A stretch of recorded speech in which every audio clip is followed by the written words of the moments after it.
자, 이번 화요일부터 이제 하나님의 음성을 듣는 법이라고 하는 그 책을 중심으로 해서 한 2주 동안 기도에 대한 세미나를 가지려고 합니다. 그래서 그 시간을 나름대로 준비를 하면서 책을 제가 다시 한번 읽어보니까 너무너무 은혜가 되고 그 내용이 정말 좋은 거예요. 그래서 그 책이 1984년도에 처음 출판을 했는데 한 40년 정도 되어진 어떻게 보면 고전이라고 할 수 있는데요. 그 고전 정말 좋은 책이구나라는 걸 제가 다시금 새삼 느끼게 되었습니다. 그래서 그 책을 읽으면서 제가 깨달은 것이 우리 올 한 해의 교회의 표어가 믿음의 터 위에 굳게 서자이지 않습니까? 근데 우리를 우리의 믿음 위에 더 세우고자 굳건히 세우고자 하는 데 있어서 가장 중요한 것은 뭘까? 역시 기도구나. 기도가 기본이고 기도가 가장 강력한 무기구나라는 걸 그 책을 읽으면서 제가 다시 한번 깨닫고 발견하게 되었어요. 그래서 이번 2월 한 달 동안은 기도에 대해서 우리가 집중적으로 말씀을 통해서 나누었으면 좋겠다. 그래서 다음 주부터 2주간 동안 화요일부터 금요일까지 그 하나님의 음성을 듣는 법이라고 하는 책을 중심으로 해서 한 섹터식으로 이제 세미나를 하고요. 그리고 그것들을 취합해서 다시 제가 보완하고 수정해서 주일날 그 내용을 가지고 다시금 한번 말씀을 나누려고 합니다. 그 주중에 이제 참여하시는 분은 늘 가만히 보면은 정해져 있더라고요. 그리고 그 이외의 분들은 여러 이러저러한 사정 때문에 듣지 못하는 경우가 있어서 굉장히 아쉬워요. 그래서 주일날이면 어찌됐든 다 듣게 되니 주일날 그 내용을 가지고 우리가 기도에 대해 다시 한번 집중해 보려고 합니다. 2023년 새해가 시작이 되어졌지만 아마 여전히 우리의 삶을 묶고 있는 삶의 문제들, 현실적인 어려움들이 존재하고 있을 거예요.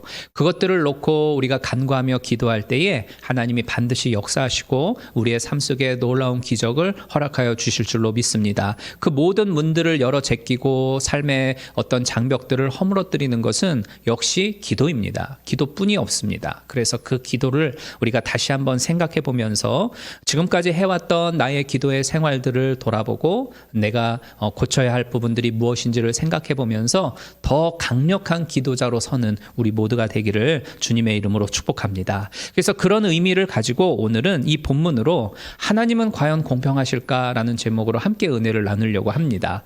여러분, 제가 오늘은 여러분에게 질문을 하나 던지는 것으로 말씀을 시작해 보려고 해요.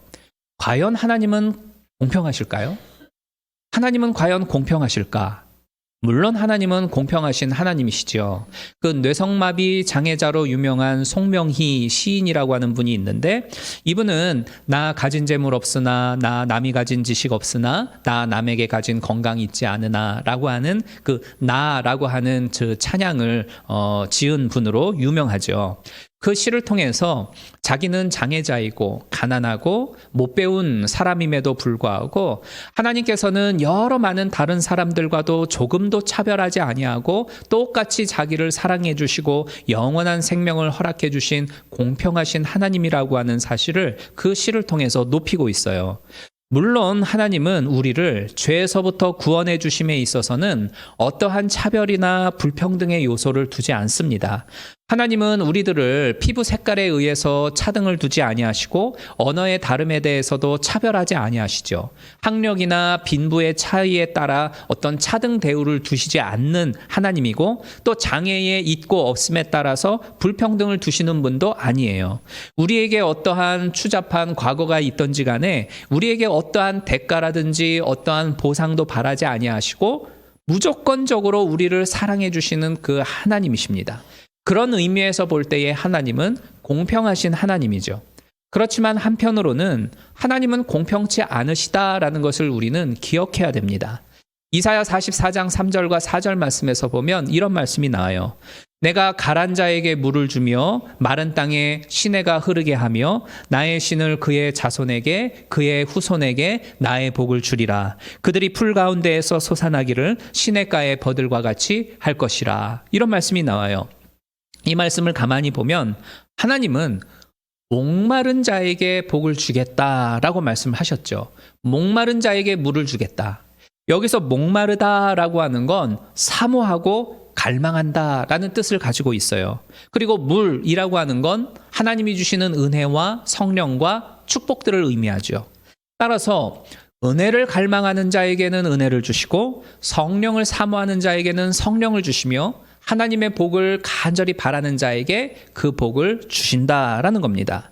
그래서 궁극적으로 비록 지금 내가 머무르고 있는 그곳이 마른 땅이고 정말 척박한 곳이라 할지라도 그것에 시냇물이 흐르게 하시고 풀이 돋아나는 그 번영을 우리에게 주겠다. 그리고 나의 후손들에게도 동일한 복을 주겠다라고 약속을 하는 거예요. 그런데 이런 복을 어떤 사람에게 주느냐? 모든 사람에게 골고루 다 똑같이 주신다라는 걸까요? 아니라는 거예요. 은혜를 갈망하고 사모하는 사람에게만 주신다라는 겁니다. 그러면 반대로 사모함이 없고 갈망함이 없다면 주지 않는다라는 거죠. 왜인지 아십니까? 사모함이 없는 사람에게 은혜를 주면 이 은혜를 은혜인 줄 모르고 감사하지 않기 때문이에요.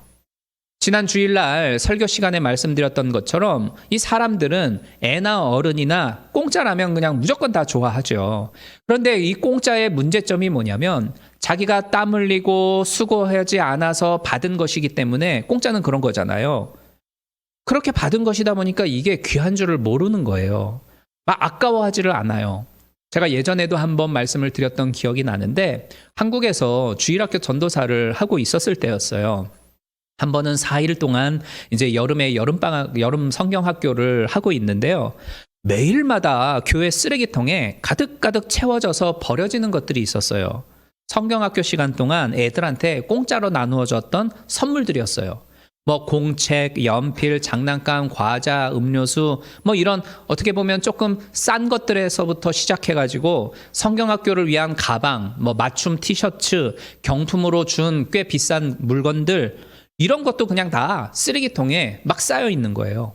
때마침 한 아이가 무심코 버리는 게 제 눈에 딱 들어와가지고 아이한테 이거 왜 버리냐라고 물었더니 얘가 뭐라고 그러냐면 이거요? 저 집에 벌써 있는데요? 그러는 거예요. 그래서 제가 그러면 집에 가져갔다가 아껴뒀다가 쓰면 되잖아. 아깝잖아. 왜 버리니? 그랬더니 이 아이가 뭐라고 했냐면 어차피 공짜인데요? 라고 이야기를 하는 거예요. 어차피 공짜인데 공짜니까 쓰레기통에 처박아도 되는 하찮은 물건이 돼버리는 거예요. 이 공짜라면 양잿물도 마신다라고 하는 것처럼 이 막상 공짜로 주면은 이 귀한 줄 모르는 거거든요. 이 고마워할 줄 몰라요. 그래서 이게 애나 어른이나 다 똑같은 거예요. 그래서 하나님은 공짜를 싫어해요. 하나님이 주시는 그 은혜가 싸구려 취급당하고 그냥 하나님이 주시는 이 귀한 것이 쓰레기통에 처박혀버리는 것을 하나님은 아시기 때문에 하나님은 공짜로 마구 퍼주지를 않으세요. 여러분 성도들이라고 한다면 누구나가 다 하나님이 주시는 놀라운 기적을 체험하기를 바라고 특별한 은혜를 내가 받아보기를 경험하고 싶어 하기를 원할 거예요. 그러나 하나님은 그런 기적과 은혜를 마구마구 남발하지를 않으십니다. 반드시 사모하는 자에게만 주세요. 하나님은 그 사모함의 땀방울이 얼마나 귀중한 것인지를 그 소중한 것인지를 알고 계세요. 한 알의 씨앗을 맺기 위하여서 온 땀을 흘리는 그 농부의 그 수고를 하나님은 아시듯이 우리가 하나님 앞에 간구하며 소망하는 그 열심을 가지고 바랄 때에 그것이 얼마나 귀중한 것인지를 하나님은 아셔서 그에게 복을 주신다라는 거예요. 자, 그러면 하나님의 은혜를 사모하는 자, 그래서 무엇을 얻기 위하여 땀방울을 흘리는 그 구체적인 행위는 과연 무엇이냐? 그게 바로 기도라는 것입니다. 이 기도는 내가 하나님의 은혜를 사모하고 있다라고 하는 어떤 내 마음의 중심을 가장 분명하게 하나님에게 표출시키는 것이 바로 이 기도예요. 또 하나님의 기적과 하나님이 주시는 그 능력을 내 삶 속에서 풀어헤치는 가장 큰 키가 뭐냐? 골든 키가 뭐냐? 이것 역시도 기도라는 것입니다. 이 기도가 얼마나 중요한 거냐면 우리가 오늘 읽은 이 본문을 포함해서 마태복음 5장에서부터 7장까지를 우리는 상상수훈이다 혹은 산상보훈이다 이렇게 이야기를 해요. 왜냐하면 예수님이 산 위에서 우리가 이 세상에서 살아갈 때에 믿음의 사람으로서 이 땅에서 구체적으로 어떻게 살아가야 할지를 말씀을 해주셨는데, 이 말씀이 정말로 보훈이다, 수훈이다, 정말 값지고 보배로운 것이다 라고 해가지고 우리는 이 마태복음 5장에서부터 7장까지를 산상수훈 혹은 산상보훈 이렇게 말을 해요. 그런데 이 마태복음 5장부터 7장까지의 이 산상수훈의 내용들을 가만히 살펴보면 그 내용의 대부분은 기도에 대해서 가르쳐 주시는 내용으로 채워져 있는 걸 우리가 발견할 수 있어요.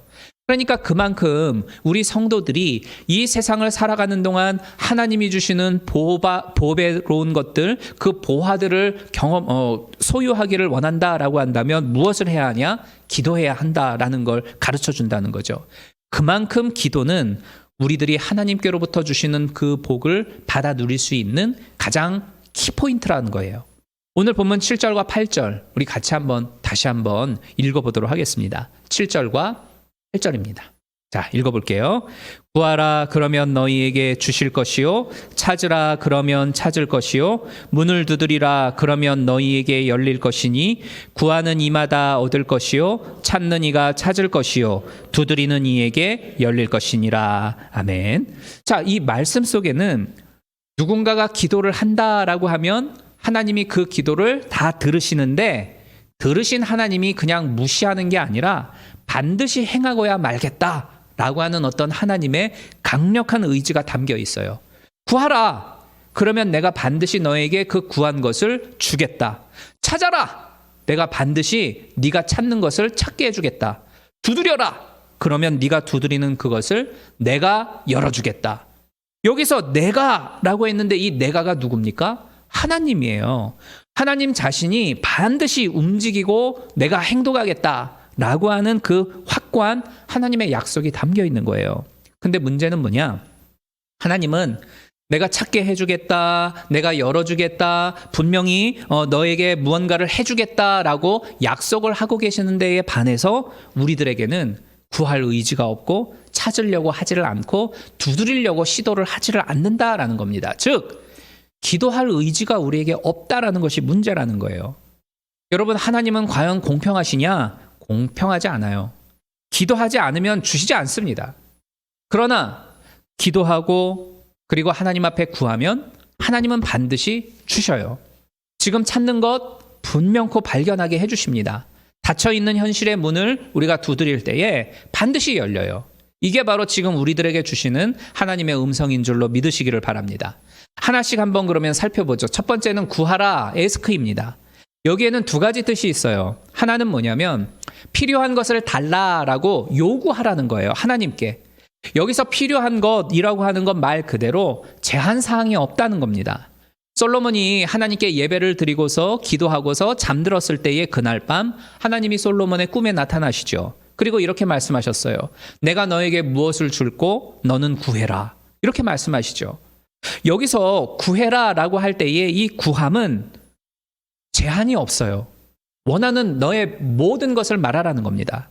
여러분은 여러분의 삶 속에서 필요로 하는 것이 무엇입니까? 무엇을 바라고 계세요? 몸의 건강함의 문제입니까? 믿음의 기도는 병든 자를 낫게 한다라고 말씀을 하셨죠. 또 경제적인 어려움 때문에 기도하기를 원하십니까? 그것이 내 삶의 문제예요? 그러면 후이되어 누르고 흔들어 넘치도록 너에게 주겠다 약속하셨어요. 가뭄으로 극심했던 이스라엘을 위해서 엘리야가 기도를 하니까 3년 6개월 동안 내리지 않던 비가 그 땅에 내리게 되어졌죠. 아들을 달라라고 했던 그 한나의 기도에 하나님은 응답하셔서 위대한 선지자 사무엘을 그에게 허락해 주셨잖아요. 그러니까 예수님은 요한복음 14장 14절에서 내 이름으로 무엇이든지 구하라 내가 시행하리라 이렇게 말씀을 해요. 무엇이든지 여러분이 원하고 필요로 하는 거면 그게 무엇이든지 하나님 앞에 구하십시오. 그러면 하나님이 채워주십니다. 하나님이 만들어주세요. 하나님이 우리에게 허락해 주십니다. 사람들이 바라볼 때에는 야 무슨 그런 기도를 하니 그렇게 허무맹랑하고 그딴 게 되기나 하겠어? 라고 이야기를 하는 것이겠지만 하나님에게는 제한사항이 없어요. 하나님에게는 불가능함이 없지 않습니까? 그 하나님이 나에게 요구해라. 요구하라고 할 때는 제한됨이 없어요. 무엇이든지 내가 바라는 것을 하나님은 구하라고 우리에게 말씀을 하고 있습니다. 그것을 구하시기를 바랍니다. 그리고 에스크가 가지고 있는 두 번째 뜻은 말 그대로 하나님께 질문하라라는 거예요. 질문하라. 기도할 때에 이렇게 기도하는 겁니다. 하나님, 제가 오늘 하루 해야 할 여러 가지 많은 일들이 있습니다. 그런데 어떻게 해야 할지 모르겠습니다. 나에게 지혜를 주시고 내가 누구를 만나야 할지 알게 해주시고 나의 발걸음을 어디로 두어야 할지 나를 깨닫게 하옵소서. 하나님께 묻는 거예요. 우리 자녀를 볼 때에 답답한 부분들이 있지 않습니까? 그런데 부모인 나도 모를 때가 많잖아요. 부모인 내가 어른이고 내가 먼저 앞서서 살아봤다 해도 자녀들을 어떻게 인도해야 할지 다 아나요? 모르는 것이 대부분이지 않습니까? 그럴 때에 하나님께 기도하는 겁니다. 하나님, 내 아들, 내 미래를 어떻게 내가 부모로서 인도해야 할지 참 모르겠는데 이 아이를 어떻게 이끌어가야 할지 나에게 알려주십시오. 하나님 앞에 구하는 거예요. 내 자녀의 미래의 불투명함을 바르게 인도할 수 있도록 나를 깨닫게 해주십시오. 하나님 앞에 에스크 요구하는 겁니다. 구하는 거예요. 질문을 던지는 거예요. 그러면 그 하나님께서 귓가로 들려주시든지 환상을 보여주시든지 아니면 우리의 영혼 가운데 무언가를 깨닫게 해주시든지 반드시 역사해 주십니다. 어떠한 형태로든지 하나님이 말씀해 주세요. 그러면 우리는 그 음성을 따라서 우리가 나아가야 할 최선의 길을 나아가면 되는 것입니다. 그래서 우리에게 구하라라고 말씀을 하고 계세요. 요구하라, 질문을 던져라 라는 거죠. 그리고 크게 두 번째는 찾으라라는 거죠. 하나님께 우리가 에스크한 것, 그러니까 하나님 앞에 요구하고 하나님께 질문을 던진 것들, 이러한 것들이 있다면 이제는 네가 앞으로 찾아 나서라, 구체적인 행위를 보여라 라는 겁니다. 그러니까 하나님이 어떻게 응답을 해 주실지 우리가 기도하면서 하나님께 집중함과 동시에 내 삶의 현실에서 내가 해야 할 일들을 찾아가지고 적극적으로 내가 행동하는 겁니다. 그죠? 나는 이제 몰라, 나는 기도 다 했으니까 하나님이 알아서 해 주시겠지 하면서 그냥 손 털고 나 몰라라 그냥 잊지 말라는 거예요. 기도하고서 구체적으로 내가 해야 할 일이 무엇인지를 생각하면서 그것들을 디테일하게 플랜을 짜놓고 그리고 하나하나 구체적으로 내가 열심히 나에게 주어져 있는 삶의 현실 속에서 최선을 다하여서 행동하여 나아가면 그동안 보이지 아니하였던 길들을 하나님이 보여주십니다. 사람을 만나게 해주시고 생각지 못하였던 또 다른 길들이 열려지게 되는 것을 우리는 반드시 그 기도를 통해서 경험하게 되어진다는 것입니다. 세 번째로는 문을 두드리라 라고 했죠. 여러분, 문을 두드리라 라고 하는 건 지금 나에게 문이 있는데 이 문이 닫혀 있다는 것을 말하겠어요? 아니면 열려 있는 것을 말하겠어요? 닫혀 있는 것을 말하겠죠.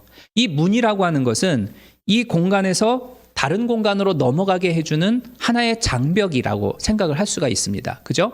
저 문이 닫혀 있기 때문에 저 너머에 무엇이 있는지 우리는 알 수가 없어요. 그러나 저 문을 제끼고 나아가면 그곳에 무엇이 있는지를 알 수 있죠. 하나님은 우리를 향한 놀라운 꿈과 비전과 계획을 가지고 계시죠. 그런데 우리 앞에는 문이 있어요. 닫혀있는 문이 있단 말입니다. 이 문을 열어야만 하나님이 예배해 놓으신 저 약속의 땅을 향하여 나아갈 수가 있고 그것을 볼 수 있는데 이 문이 닫혀 있어요. 그러면 이 문을 열어 제껴야 하지 않겠습니까? 이 닫혀있는 이 문이 있다고 해서 우리가 이것을 그냥 문이 닫혀있네, 그럼 여기까지인가 보다 하면 이 문은 결코 열리지를 않죠. 문이 열려지지 않는다라고 한다면 나에게 주어져 있는 약속의 땅이 있음에도 불구하고 우리는 그것을 내 것으로 취할 수가 없어요. 그래서 닫혀있는 문을 우리는 반드시 열어야만 합니다. 이 문이 열려질 때까지 끈질기게 물고 늘어져서 두드리는 거예요. 그러면 이 문이 열려지도록 하나님이 역사해 주시겠다라는 겁니다. 살다 보면 내 앞길을 가로막는 문이 턱하니 버티고 있을 때가 있어요. 그 문이라고 하는 것은 질병의 문이 될 수도 있고 자녀의 문이라고 하는 것이 될 수도 있고 나를 가로막고 있는 여러 많은 경제적인 문제든 사람이 됐든 무엇이든 내 앞을 가로막고 있는 어려움의 문들이 있겠죠. 그 문 앞에 우리가 서서 우두커니 선 채로 더 이상 앞이 내다보이지 않네, 꽉 닫혔어, 막혀 있어 하면서 그저 절망스러운 순간으로 자리 잡고 있다라고 한다면 우리의 인생은 거기서 그냥 끝인 거죠. 닫혀져 있는 그 문을 열어달라고 두드려야 돼요. 그런데 이 두드리는 구체적인 행위가 뭐냐? 기도라는 것입니다. 그런데 한두 번 두드리다가 에이, 안 열리네, 그냥 뭐 여기까지인가 봐, 아니라는 거예요. 열릴 때까지 두드리고 열려지지 않으면 막 열심히 두들겨서 깨부셔서라도 그 문 너머로 우리는 가야 한다라는 겁니다. 그런 각오로 내가 두들기든지 아니면 깨 부시든지 한다라고 하는 그러한 각오로 끝장을 내야 이 기도의 응답을 받을 수가 있다라는 거예요. 누가복음 18장 1절부터 8절 말씀에서 보면 기도에 대해서 가르쳐 주시는 예수님의 비유가 나와요. 우리가 다 잘 알고 있는 한 과부와 재판장의 이야기입니다. 굉장히 그 힘든 상황 가운데에 억울함으로 인하여서 한 맺혀 있는 가난한 과부가 있었죠. 그런데 아쉽지만 불행하게도 그 지역을 관할하고 있는 재판장은 불의하고 하나님을 두려워하지 아니하고 가난한 자를 무시하는 아주 나쁜 불공정한 재판장이었어요. 그런데 이 하나님도 두려워하지 아니하는 이 재판장이 유일하게 두려워하는 존재가 있었어요. 그게 누구냐? 바로 이 과부 아줌마였어요. 왜냐하면 맨날 찾아오거든요. 그러니까 누가복음 18장 3절을 보면 이 과부가 재판장을 자주 찾아왔다라고 기록을 하고 있는데 3절에서 5절로 넘어가는 그 두 절 사이에 맨날 찾아왔다 이렇게 바뀌어요. 그러니까 자주 찾아와도 해결을 보지를 못하니까 이제 맨날 찾아가는 거예요. 늘상 찾아가는 겁니다. 내 한을 풀어달라고, 나의 이 답답한 사연을 좀 들어주시고 공정하게 나를 해결해달라고. 낮에는 재판장 사무실에 찾아가서 문 두드리고 그래도 안 되니까 밤 12시가 넘어도 막 셀폰으로 전화해가지고 내 얘기 좀 들어주라고, 나 이렇게 억울하다고 하면서 막 하는 거예요. 한 맺힌, 아니요, 온유월에도 서리가 내린다고, 한 맺힌 여자가, 저기 하면, 여자가 한을 품으면 온유월에 서리가 내린다고 했는데, 이 과부가 맨날 그 한을 품고 두들기고 또 찾아가니까 재판장이 얼마나 섬뜩했겠어요. 그러니 결국에 재판장이 뭐라고 그러냐면, 내가 하나님도 두려워하지 아니하고 사람도 무시하는 그런 사람인데 이 과부가 끈질기게 나를 번거롭게 하니 내가 그녀의 이야기를 들어주고 그 원한을 풀어주어야 되겠다. 이렇게 이야기를 하면서 그 과부의 소원을 들어주지 않습니까? 그러니까 도저히 승산이 없어 보였던 그 재판이 이 과부의 승리로 끝날 수 있었던 이유가 뭐냐? 열릴 때까지 두드린 거였어요. 이 과부의 비유에서 마지막에 예수님이 뭐라고 말씀을 하시면서 이 비유를 끝맺느냐라고 하면 이런 말씀을 하셔요. 하물며 하나님께서 그 밤낮 부르짖는 택하신 자들의 원한을 풀어주지 아니하시겠느냐? 저희에게 오래 참으시겠느냐? 내가 너희에게 이르노니 속히 그 원한이 풀어지리라. 이렇게 말씀하면서 이 비유가 끝나요. 그러니까 불의한 재판장도 포기하지 아니하고 문 두드리는 그 과부의 소원을 들어주는데 하물며 나를 사랑하시는 하나님께서 내가 그렇게 문 두드리면서 나를 살려달라고, 나를 도와달라고, 나를 이 어려움에서부터 건져달라고 절박하게 외치는데 그냥 나를 내버려 두겠냐? 내버려 두지 않으신다라는 겁니다. 반드시 내 앞을 가로막고 있는 그 문을 열어주시고 답을 주신다는 거예요. 오늘 본문도 역시 두드리는 자의 문을 열어주겠다고 약속하고 계시는 겁니다. 이 약속을 굳게 붙잡게 되기를 주님의 이름으로 축복합니다. 옛날에 이런 이야기가 있어요. 어느 날 한 임금님이 이제 앞으로 창창히 세상을 살아가야 할 이 젊은이들이 있는데 이 젊은이들에게 반드시 알고 있어야 할 세상의 지혜, 삶의 이치가 무엇일까를 한번 연구를 해서 책으로 만들어봐라 라고 학자들에게 명령을 해요. 그래서 이 명령을 받은 학자들이 수년간을 연구하고 공부한 끝에 이제 책으로 만들어내는데 그 책이 100권이 넘는 거예요. 이 임금님이 그 100권의 책을 보고는 바쁜 젊은이들이 어떻게 이 100권을 다 읽겠냐, 한번 압축을 해봐라 라고 지시를 해요. 그래서 결국 줄여서 거듭한 끝에 한 권의 요약본을 만들어냅니다. 하지만 왕은 이 한 권도 너무 많으니까 한번 한마디로 한번 줄여보자 라고 이야기를 해요. 고민 끝에 학자들이 결정한 세상의 최고의 지혜이고 삶의 이치는 뭐였느냐 하면 세상에 공짜는 없다 였습니다. 그렇죠? 이 세상에는 공짜가 없어요. 이게 삶의 지혜고 우리의 세상의 어떤 이치잖아요. 그런데 하나님에게도 공짜는 없다는 거예요. 여러분, 우리는 모두가 다 복 받기를 원합니다. 그죠? 당연히 우리는 물질의 복을 받아야 되고 건강의 복을 받아야 되고 영적인 복을 받아야 되고 자녀들이 형통하게 되는 복을 받아야 돼요. 하여튼 이 복이라고 하면 무엇이든 하나님이 주시는 복은 우리가 받아 누려야 됩니다.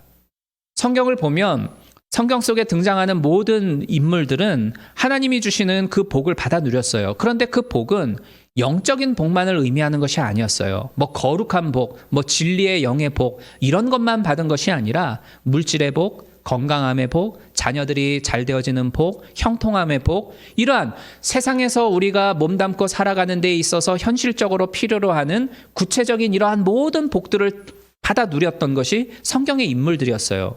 그래서 꼭 우리가 복이라고 하면 영적이고 거룩하고 뭐 어떤 신실한 그런 것만을 추구할 것이 아니라 하나님이 주시고자 하시는 그 건강의 복, 물질의 복, 축복의 복 이런 모든 것들도 우리는 사모해야 돼요. 그 좋은 걸 왜 안 받아요? 복이라고 하면 하나님이 주시겠다 약속하셨으니 우리는 그 복을 받아야 돼요. 하지만 정작 그 복을 주시는 하나님은 공짜로 주지를 않는다는 겁니다. 사모함도 없고 땀 흘리는 것도 싫어하면서 그저 복 받기만을 바라는 사람들에게 다 똑같이 절대로 주지를 않는다는 거예요. 그냥 니네들 다 똑같이 골고루 나눠 가져라 하면서 옛다 하면서 그냥 똑같이 주시는 공평한 분이 아니라는 거예요. 왜? 하나님은 공짜를 싫어해요. 사람은 그렇게 받은 복을 결코 기뻐하지 아니하고 기뻐는 하겠지만 값어치 있어 하지 아니하고 하나님 앞에 고마워하지를 않기 때문에 은혜를 은혜로 깨닫지를 않기 때문에 쓰레기통에 처박게 될 것을 하나님은 아시기 때문에 똑같이 주지 않으세요. 그런데 우리는 늘 말하기를 하나님은 공평하시니까 우리한테 다 똑같이 공평하게 복을 주실 거야. 그렇게 요구를 하는데 그렇게 우리가 생각을 하면 하나님이 웃어요. 말도 안 된다는 거죠. 사람을 사랑함에 있어서는 하나님이 공평하게 다 우리를 사랑해 주시지만 이 약속하신 복을 주심에 있어서는 공평하지 않아요. 사모하고 기도함으로써 땀방울을 흘릴 때에 하나님은 그에게 주십니다. 찾는 자에게 찾게 해주시고 문이 열릴 때까지 열심히 두드리고 끝까지 포기하지 아니하는 그 사람에게 그 기도의 땀방울을 흘리는 수고자에게만 하나님이 복을 주시는 분입니다. 사랑하는 여러분, 혹시 이 자리에 내가 큰 소망이 있고 이루고자 하는 비전이 있지만 내 능력이 모자라서 내 힘이 도저히 붙여서 하나님께 구해야만 하는 그러한 분들도 계실 겁니다. 그러면 거룩한 욕심을 품고 하나님 앞에 달라고 기도하십시오. 내가 감당할 수 있는 재능을 주시고 능력을 주시고 힘을 달라고 하나님 앞에 구하세요. 그러면 그 기도를 통해 반드시 주신다니까요. 그리고 뭘 해야 할지, 내가 앞으로 어디로 나가야 할지, 무엇을 선택해야 할지, 이것을 선택해야 할지, 저것을 선택해야 할지, 아니면 포기해야 할지 알지를 못하겠어서 궁금한 그런 분들이 있습니까? 그러면 하나님 앞에 물어보세요. 기도의 눈물을 가지고 하나님께 물어보십시오. 내가 이것을 선택해야 합니까? 아니면 하나님 내려놓아야 합니까? 하나님께 물어보세요. 그러면 하나님이 반드시 응답으로 역사해 주십니다. 구한 것을 주시고 찾는 것을 찾게 해주시고 두드리는 것을 열게 해주시는 것이 우리의 하나님이세요.